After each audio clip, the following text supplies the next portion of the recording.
बिछ गई सियासी विसात, खेला जा रहा है सियासी खेल, जारी है वार पलटवार। शह और मात के खेल में बनाई जा रही है रणनीति। कौन पड़ेगा किस पर भारी, ये कभी भी सिर्फ हस्तक्षेप.com पर अमलेंदु उपाध्याय के साथ।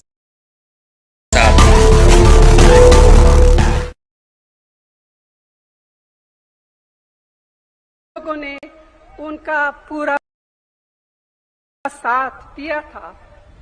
मैंने भी जब 24 साल पहले मैं पहली बार लोकसभा का चुनाव लड़ा तो मुझे भी बेल्लारी के लोगों का विश्वास और समर्थन मिला। हम सभी का फर्ज है कि इस अंधेरगर्दी की सरकार के खिलाफ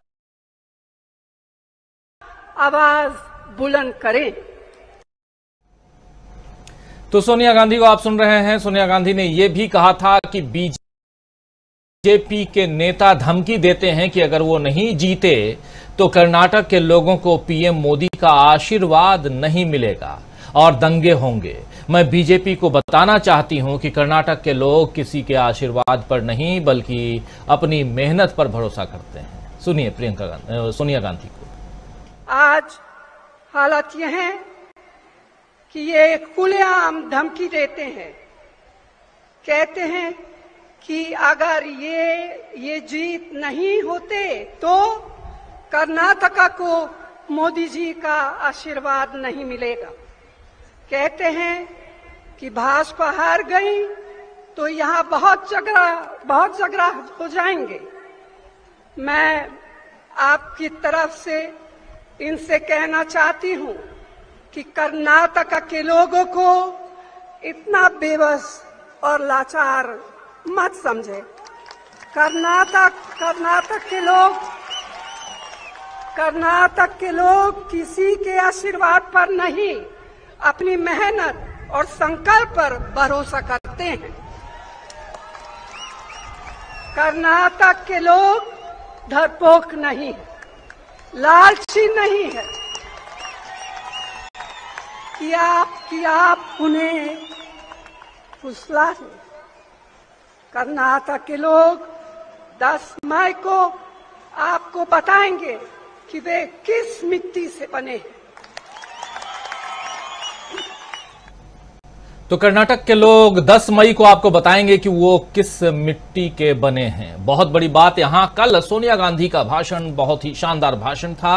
ये कल का भाषण आप लोगों के सामने हम पेश कर रहे थे और आज इधर राहुल गांधी और प्रियंका गांधी, और अब से थोड़ी देर बाद राहुल और प्रियंका दोनों बेंगलुरु की सड़कों पर साथ साथ जुगलबंदी करते हुए भी दिखाई देंगे। और ये जो तस्वीर आप देख रहे हैं दोस्तों, ये तस्वीर भीड़ का आप अंदाजा लगा सकते हैं कि कितनी भीड़ है। खैर, आज राहुल गांधी ने कर्नाटक के अनेकल में कहा है कि मोदी जी आप हमें ये मत बताइए कि आतंकवाद क्या होता है।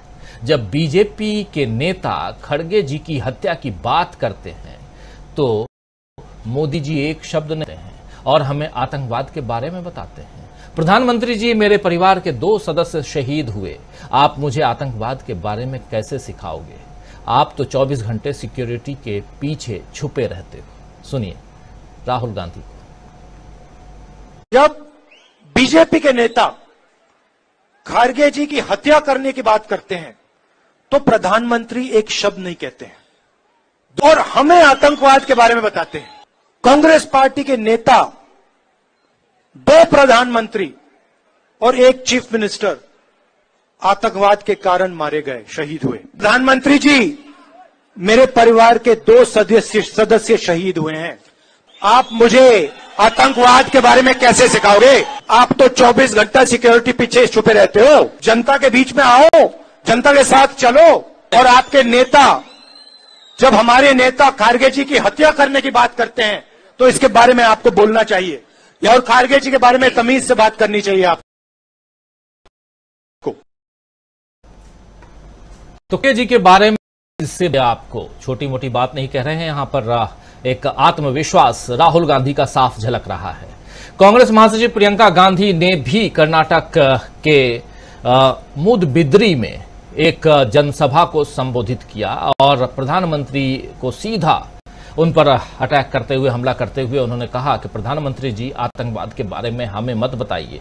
यहां भी आतंकवाद और प्रधानमंत्री नरेंद्र मोदी, क्योंकि प्रधानमंत्री नरेंद्र मोदी आतंकवाद के नाम पर घेरने की कोशिश करते रहे कांग्रेस पार्टी को, और अब तो प्रधानमंत्री के लिए एक नई फिल्म भी आ गई है, द केरला फाइल्स।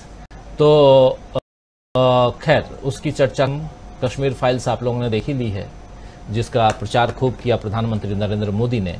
लेकिन क्या कुछ कह रही थी प्रियंका गांधी, सुनिए जरा। प्रधानमंत्री जी यहाँ आकर आतंकवादी सुरक्षा की बात कर रहे हैं।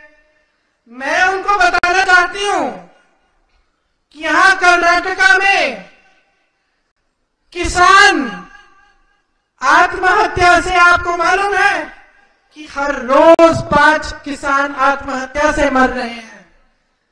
यहाँ आतंक है तो महंगाई का आतंक है, बेरोजगारी का आतंक है। यहाँ 4 सालों में 6,487 किसानों ने आत्महत्या की है। 4 सालों में गरीबी की वजह से 542 लोगों ने आत्महत्या की है। कर्ज और घाटे की वजह से 3,734 लोगों ने आत्महत्या की है। बेरोजगारी की वजह से 1,675 लोगों ने आत्महत्या की है। प्रधानमंत्री जी, कर्नाटका में अगर आतंक है तो आपकी 40% की सरकार का आतंक है। प्रधानमंत्री जी, कर्नाटका में अगर आतंक है तो आपकी 40% की सरकार का आतंक है, जो लोगों को लूट रही है। प्रधानमंत्री जी, अगर कर्नाटका में आतंक है तो महंगाई का आतंक है, जिसकी वजह से लोग अपनी रोजाना के जीवन में मुश्किलों पर मुश्किलों का सामना कर रहे हैं। प्रधानमंत्री जी, अगर कर्नाटका में आतंक है तो बेरोजगारी का आतंक है कि 2.5 लाख सरकारी पद आपकी सरकार ने खाली रखे हैं और यहाँ शिक्षित से शिक्षित नौजवान को रोजगार नहीं मिल रहा है। अगर आतंक है तो आपकी 40% की सारा, जिसने हर पोस्ट के लिए रेट फिक्स कर लिया है, उसका आतंक है। मैं कहीं गई थी, वहां पे मुझे बताया गया कि एक किसान के पास पैसे नहीं थे, उससे घूस मांगी। जब पैसे नहीं थे तो बेचारे को कहा गया कि अपनी 2 बैल दे दो। इतना आतंक है, इतना आतंक है कि जब 8 करोड़ रुपए कैश किसी विधायक के बेटे के घर में मिलते हैं तो कोई कार्रवाई नहीं होती, कुछ नहीं होता उसको, बल्कि उसके पिताजी एक परेड निकालते हैं। किसकी परेड? भ्रष्टाचार के आतंक की परेड, ये कहने के लिए कि मैं कुछ भी कर सकता हूं, आप मुझे रोक नहीं सकते। पब्लिक कुछ नहीं है, हमारी लूट ही है सब कुछ, हमारी सत्ता ही है सब कुछ। यही आतंक है आज कर्नाटका में। यही तो कर्नाटका में क्या चीज का आतंक है और आतंकवाद, हमें मत बताइए, प्रधानमंत्री जी कह रही हैं यहां प्रियंका गांधी। और उधर प्रधानमंत्री जी भी हुंकार भरते हुए नजर आए, कांग्रेस को कोसते हुए नजर आए। पीएम ने क्या कुछ कहा, आइए उनको भी सुन लेते हैं और चर्चा को आगे बढ़ाएंगे। बहुत कुछ इस चर्चा में, हम लोग भी अब कर्नाटक से वापस आ चुके हैं और बहुत कुछ कर्नाटक से लेकर आए हैं जिस पर हम चर्चा करेंगे। लगातार आप तक हम पहुंचाते भी रहे अलग अलग जगहों से, लेकिन प्रधानमंत्री जी क्या कुछ कह रहे हैं, सुनिए। सहोदर सहोदरियरे, कर्नाटका विधानसभा चुनाव प्रचार भी अब अपने आखिरी दौर की तरफ बढ़ रहा है। कांग्रेस ने अपना झूठ फैलाने के लिए जो इकोसिस्टम बनाया है, वो पिछले काफी समय से कर्नाटका में एक गुब्बारा, एक बलून फुला रहे थे जूट की हवा भर भर करके। उस गुब्बारे पर, इस बलून पर एक से बढ़कर एक झूठी फूंके मार करके हवा भरी जा रही थी।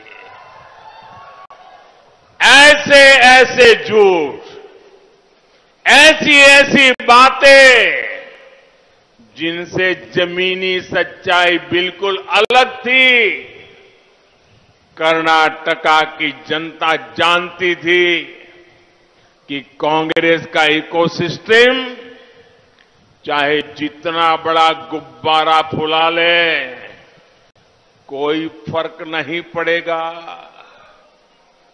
और चुनाव प्रचार होते ही कर्नाटका की जनता ने कांग्रेस का ये बलून, ये गुब्बारा, ये जनता ने ही उसको चूर चूर कर दिया।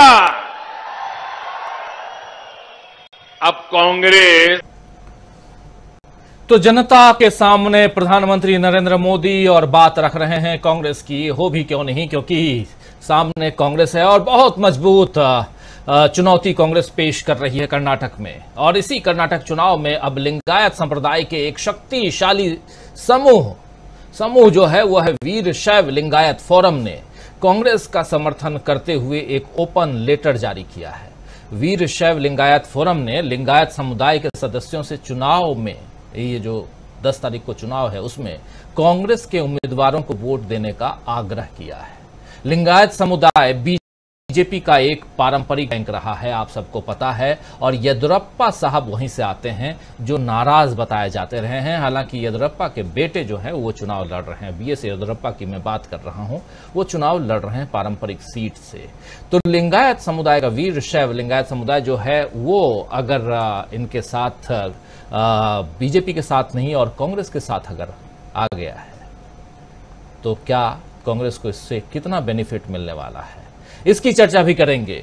बहुत कुछ तो देश में चल ही रहा है, उधर मणिपुर है, इधर जंतर मंतर है, इन सब की चर्चा भी आने वाले समय में करेंगे। लेकिन सबसे महत्वपूर्ण बात लोकतंत्र, और लोकतंत्र में भी संविधान की रक्षा और उसके लिए चुनाव की अहमियत आप समझ सकते हैं। चुनाव स्वस्थ वातावरण में हो और निष्पक्ष हो, ये काम चुनाव आयोग का है। लेकिन क्या चुनाव आयोग कर रहा है? जब प्रधानमंत्री नरेंद्र मोदी अपनी रोड शो में बजरंगबली का माल्यार्पण करते हैं, उनको माला पहनाते हैं, फूल उनके ऊपर बिखेरते हैं, तो ये क्या चुनाव के आचार संहिता के अंतर्गत नहीं आता है? सवाल कई हैं, इन सवालों का जवाब शायद ही कभी मिले, लेकिन प्रधानमंत्री हैं, शायद ना भी मिले। लेकिन यहां सबसे बड़ा सवाल है कि चुनाव में होने क्या जा रहा है। कर्नाटक का चुनाव किसके पक्ष में जा रहा है, ये समझेंगे। आइए सबसे पहले हमारे साथ जुड़े हुए कुछ वरिष्ठ साथी, उन सबसे आपका परिचय करवाता हूं और आगे बढ़ते हैं। हमारे साथ इस वक्त 6 वरिष्ठ साथी जुड़े हुए हैं।